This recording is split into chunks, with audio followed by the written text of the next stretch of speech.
I got grabbed by a stranger in Walmart because she thought I worked there. Not just any stranger, a grown woman in a full-body wolf onesie who was absolutely convinced I was lying to her. No uniform, no name tag, just vibes, apparently.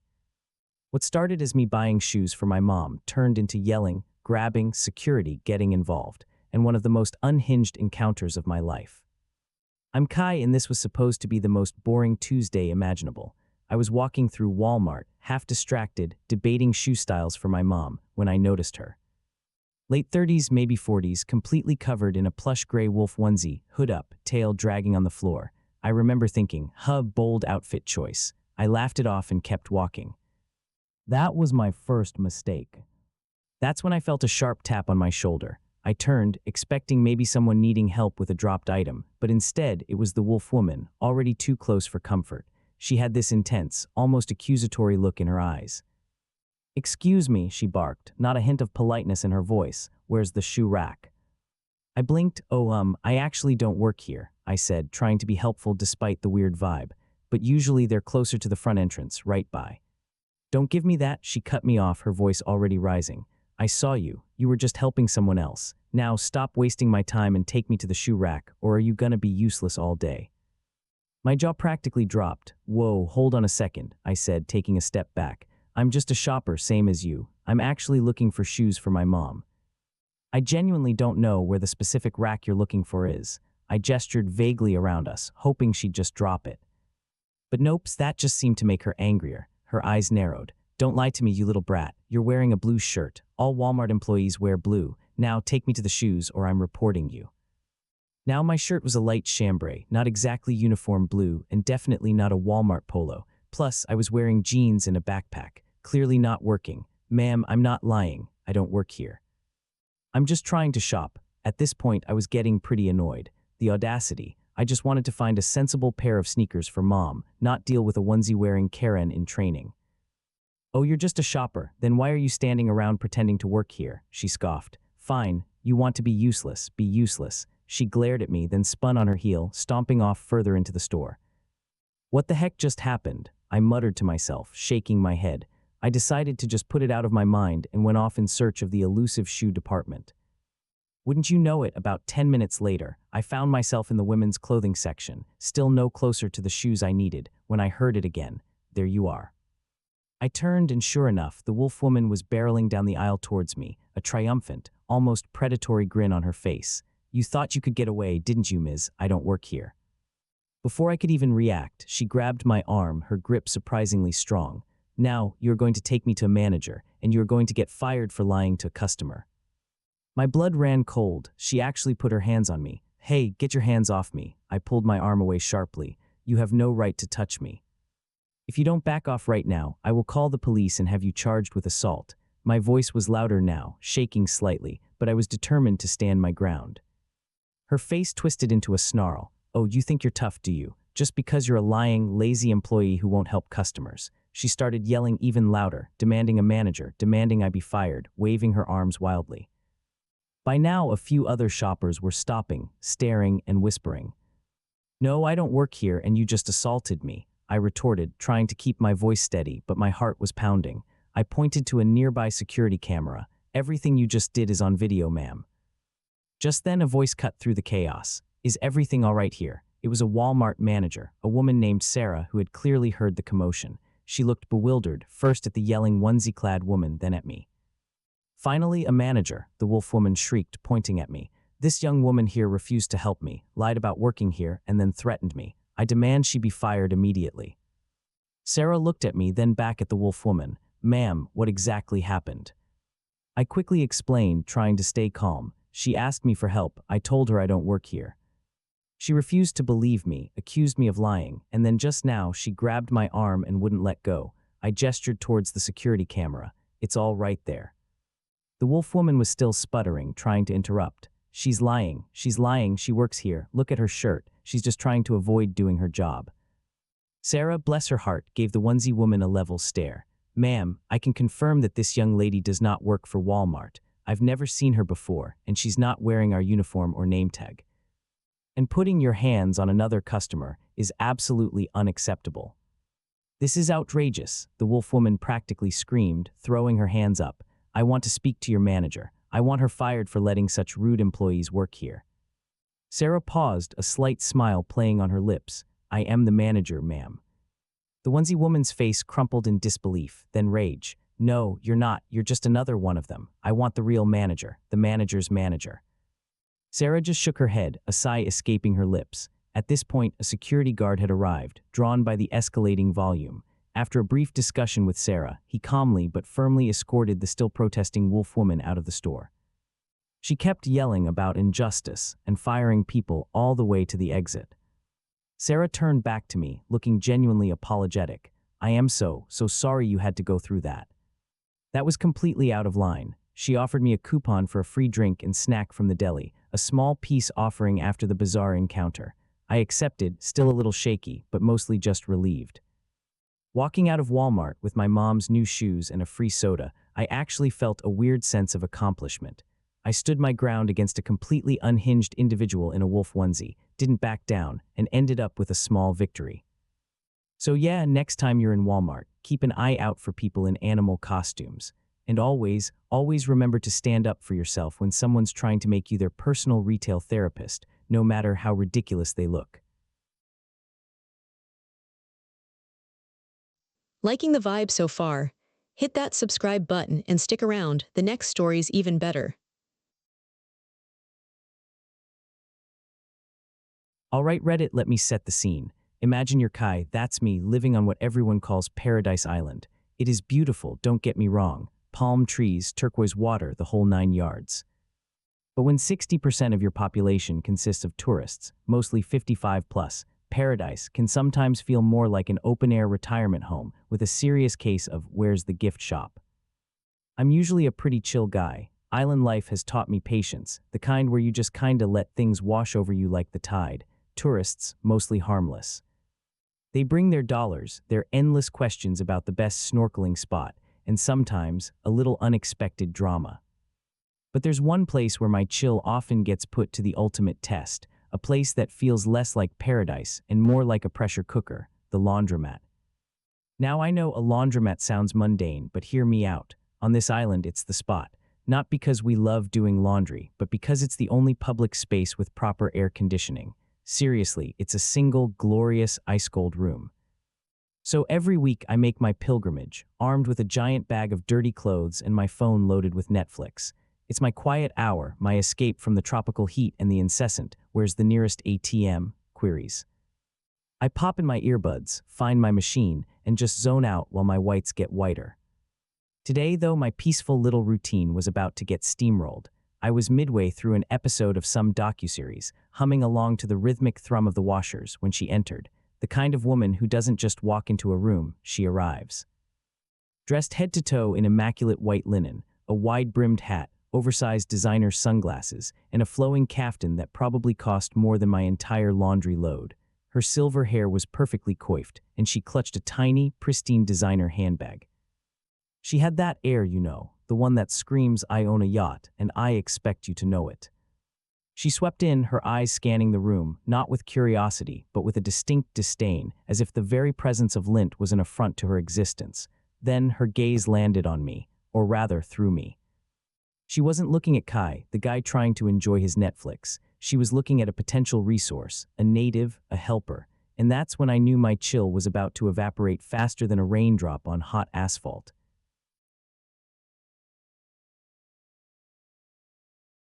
All right, buckle up, r/IDontWorkHereLady, because your girl Astrid is back, and I've got a Karen story that'll make your Greek yogurt curdle. Seriously, this one's got it all. Entitlement, a snatched basket of fries, and a family matriarch who definitely doesn't suffer fools. So this whole delicious drama unfolds at one of Tanya's family's Greek diners. Now, the Petros family, they're practically royalty in our town, famous for their baklava and even more for their big, boisterous, loving crew. Tanya, being the awesome daughter she is, decided to host a small birthday lunch for her little cousin at the diner closest to the school. It was a cozy affair, just a few tables pushed together, balloons tied to chairs, kids giggling, the whole heartwarming deal. Everything was going great, the air filled with the smell of souvlaki and happy chatter, when in struts her. Let's just call her Karen, because, well, she was a Karen. Picture this, designer sunglasses perched on her head, a sneer already forming on her lips, and an aura that screamed, "I own this town, and probably your soul, too." She marched straight up to the young hostess, who was already juggling a busy lunch rush. "Table for 4, immediately," Karen demanded, barely glancing at the poor girl. The hostess, bless her patient heart, gave Karen her warmest smile despite the sudden chill in the air. "Welcome to Petros, ma'am. We're pretty full right now, but I can put you down for a table. It's about a 30-minute wait, if that works for you." Karen's face twisted. 30 minutes, don't be ridiculous. I don't wait. Find me a table now. She actually air-quoted wait, as if the concept was beneath her. The hostess, still polite but her smile a little tighter, explained that unfortunately, all their tables were occupied or reserved, including Tanya's large party, which took up a good chunk of the dining room. Karen, however, wasn't listening. Her gaze swept over the diner, landing with a predatory glint on a table right next to Tanya's celebration. A table that was technically part of Tanya's reserved space, laden with extra drinks and a freshly fried basket of golden, crispy fries for the kids. "That one right there," Karen declared, pointing a perfectly manicured finger at Tanya's overflow table. "We'll take that." The hostess, now looking a little stressed, tried to explain, "Ma'am, that's part of a private party. We can't move them." "Nonsense," Karen scoffed, her voice rising. "It's just some children's junk. My family is arriving any minute and we need to sit. I'm not going to stand around for half an hour like some commoner." Just then, her equally entitled-looking family members started trickling in behind her, forming a small, self-important queue. Before anyone could react, Karen strode over to Tanya's table, a furious glint in her eye. Without a word, she snatched the full basket of fries and the carafe of lemonade, dumping them unceremoniously into a passing bus cart. "There," she announced, triumphantly. "Now it's empty. We'll sit." That was it. That was the line Karen crossed. Tanya, who'd been watching this whole spectacle unfold, initially with amused disbelief, then with growing indignation, had enough. Her little cousin, seeing his fries vanish, looked like he was about to burst into tears. And if there's one thing a Petros doesn't tolerate, it's a bully upsetting their family. Tanya, a woman who usually had a gentle, calm demeanor, stood up slowly. Her expression was absolutely ice-cold. She walked right up to Karen, stopping mere inches from her. "Excuse me," Tanya said, her voice low but clear, cutting through the diner's sudden silence. "What in the world do you think you're doing?" Karen, clearly not used to being challenged, actually recoiled a fraction. "I'm securing a table for my family, young lady. Unlike some people, I don't have all day to waste. And frankly, this party is making too much noise anyway." She then puffed out her chest, dropping her ace card with a smug smirk. "Perhaps you don't know who I am. I'm the owner's mother. I can sit wherever I please." Tanya just blinked at her for a moment. Then, a slow, knowing smile spread across her face. It wasn't a friendly smile. It was the kind of smile that promised absolute, devastating comeuppance. She took a deep breath, and then, in a voice that was suddenly booming, filled with theatrical flair, she yelled across the diner, "Hey, Dad, Yaya, your mom is here to see you." The sound of silverware clattering on plates as people stopped eating was almost audible. Karen's smug expression instantly melted into a horrified mask. Her face went from crimson to a sickly pale white.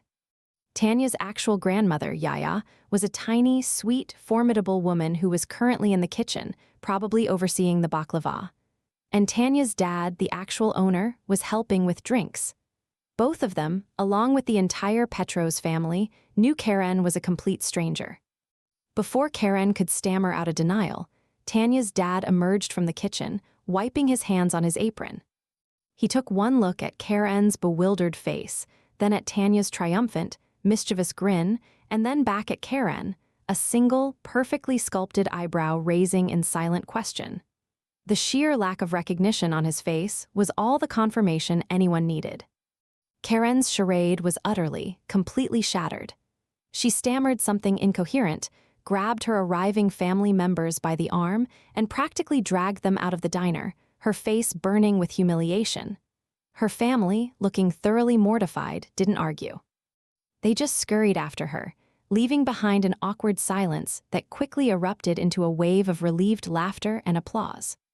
Tanya just winked at her dad, who simply shook his head with a fond, exasperated smile. He then personally delivered a fresh, double-sized basket of fries to Tanya's cousin, who was now beaming. So yeah, folks, Karen thought she could throw her weight around, demand special treatment, and even impersonate the owner's mom to get her way. But she clearly hadn't accounted for a fiercely protective Greek family, a sharp-witted young woman, and the power of a well-placed yaya. Another day, another Karen defeated. You love to see it. Stay vigilant out there, I don't work here, lady fam. This next story might destroy your faith in humanity, but first subscribe so we can keep making these videos. Okay, Reddit, ever had one of those days where you're just minding your own business, doing some truly essential, if slightly gross, work, and suddenly you become the unwilling punching bag for someone else's epic meltdown? Yeah, that was my Tuesday. And it involved a biohazard burn bin and a lady who thought I was personally responsible for the entire NHS. So I'm Kai and I work in a pathology lab. It's a pretty cool gig, honestly. I landed it through a friend and I was stoked to finally be in the medical field, plus the lab coat. Instant scientific cred, even if half my day is less cutting-edge research and more glorified hazmat sanitation. One of my Kai duties every single morning is changing the burn bin. If you're not familiar, picture a big, bright yellow, heavy-duty bin full of, well, let's just say, things that used to be inside people and other assorted biowaste that needs to be incinerated. It's not glamorous, it's often a bit smelly, but it's super important for keeping our labs safe and clean. And to change it, I gotta push this behemoth of a bin right down the main central corridor of the hospital. That corridor, by the way, is a battlefield. It's always packed with doctors, nurses, visitors, food carts, you name it, maneuvering a heavy, potentially oozing biohazard bin through that human traffic jam. It's a workout, a test of patience, and occasionally a dodge and weave masterclass. After its epic journey, I drop it off at a designated pickup point, usually a small, out-of-the-way room where other hospital staff come to collect it. It's routine, it's usually quiet, and I often chat with the folks there. Or at least I used to. This particular morning, the bin felt heavier than usual. Maybe it was just me. I was midway down the corridor, doing my usual excuse me, coming through with biohazard waste, shuffle when I spotted her. A woman, mid-40s maybe, pacing furiously, yelling into her phone. Her face was bright red, veins popping in her neck. She was clearly having a monumental meltdown, oblivious to the world, until I, or rather, the bright yellow bin I was pushing, got too close.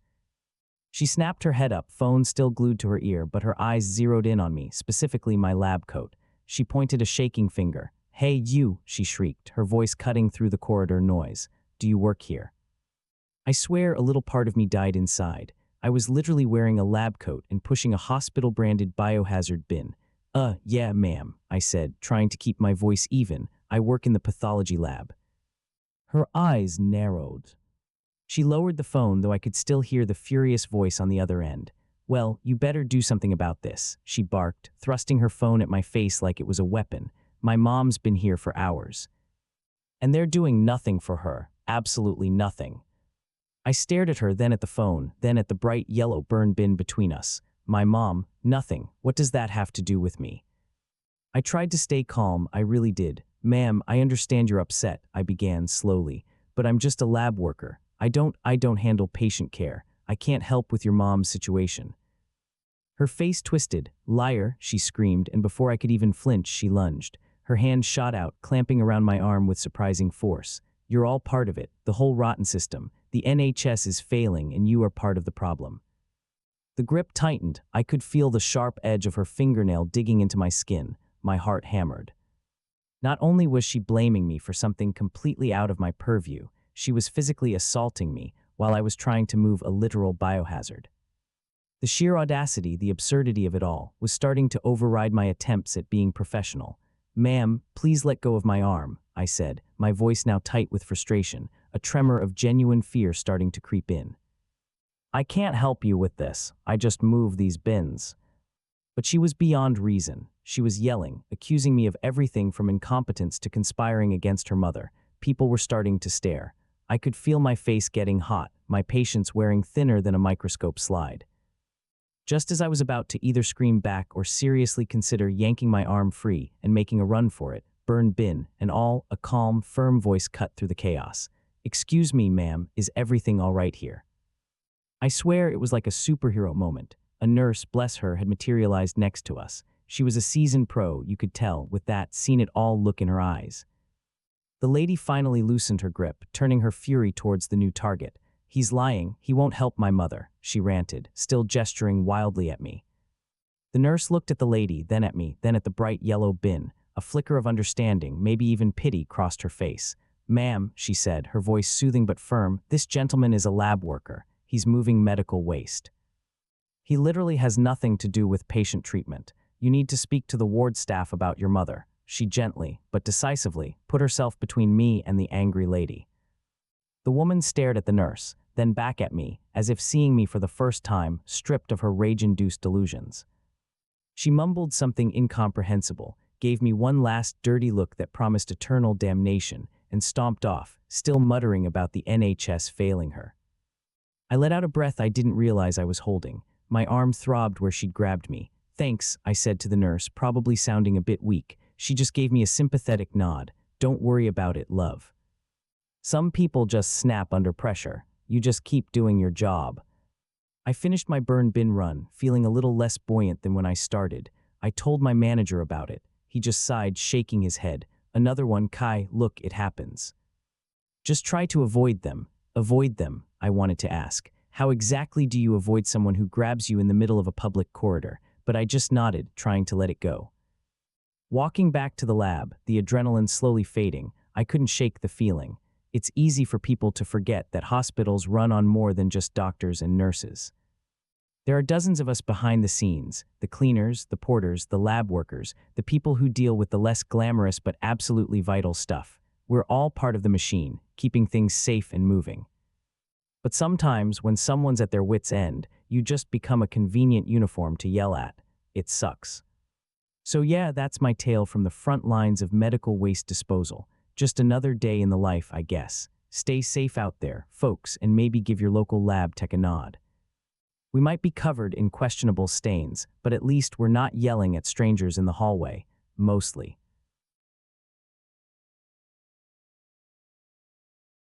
All right, buckle up, folks, because I've got a story that's still got my blood boiling.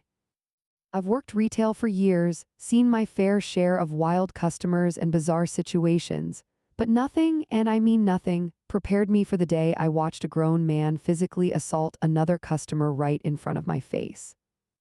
It was just another Tuesday, you know. I was on the floor trying to make it through my shift without any major drama. This lovely older lady who looked a bit frazzled approached my register. She seemed a little lost, maybe overwhelmed by the store layout, so I immediately offered to help her find what she needed. We were having a perfectly normal, quiet conversation, me pointing her towards the detergent aisle when it happened. Out of nowhere, this guy, let's just call him the Yanker for obvious reasons, materialized beside her. Before I could even register his presence, he lunged. Not kidding, lunged. He grabbed her arm tight and started to pull her away from my counter. My jaw absolutely dropped. I mean, who does that? My first reaction was pure, unadulterated shock. "Hey, what are you doing?" I practically yelled, my voice cracking with disbelief. "Let go of her." But the yanker just ignored me. He just kept yanking, pulling this poor woman who was now visibly terrified and trying to tug her arm free. His grip didn't loosen, it seemed to tighten. My mind was racing. This wasn't just a rude customer. This was straight-up physical intimidation, assault even. I said, "Let go of her," I repeated, louder this time, stepping out from behind my register and moving towards them. I wasn't just annoyed anymore, I was furious. Her apron, which she must have been wearing as part of her uniform from another place, got caught in his continued pulling, and he was practically dragging her by it now. She let out a little gasp, eyes wide. He gave one last, aggressive tug, and finally, he let go. The woman stumbled back, clutching her arm, looking shaken to her core. The yanker, without a word, just turned and started to stride towards the exit like nothing had happened. My adrenaline was through the roof. There was no way I was letting him just walk out of here. I whipped out my store phone, dialing the manager, Mark, as fast as my fingers would go. Mark, you need to get to the front immediately. We have a customer assault. He's trying to leave. I barely finished the sentence when Mark, bless his lightning-fast response, came barreling around the corner. He took one look at the scene, the distraught customer, the yanker practically jogging for the door, and my frantic face, and immediately knew what was up. "Hey, you, stop right there," Mark bellowed, his voice carrying through the store. The yanker actually hesitated, glancing back. "You're not going anywhere. The police are on their way." That seemed to stop him cold. He stood there for a second, weighing his options, looking like a deer caught in headlights. Then, with a frustrated huff, he spun around and bolted out the door. We didn't try to physically stop him, obviously, that's a whole other can of worms, but we knew his face and we had the cameras. The rest happened pretty quickly. Mark made sure the victim was okay, offered her a place to sit, and called the cops. I relayed everything I saw. The customer, understandably upset, also gave her statement. Loss prevention was involved instantly, pulling all the video footage. We had this guy on crystal clear camera grabbing and yanking her. It was undeniable. Within hours, we had filed all the paperwork. The police were great and they were able to issue a no trespassing order based on the evidence. So, yeah, the yanker, he's permanently banned from our store, effective immediately, and honestly, good riddance. It was a hell of a shift and it still shakes me up a bit when I think about it, but I'm damn proud we stood up for that customer. It's a stark reminder that some people are just unbelievably awful. But it also proved that when you see something wrong, you have to speak up. Always call management, call the cops, and don't let anyone get away with treating others like that. This next one, yeah, it's a good one too.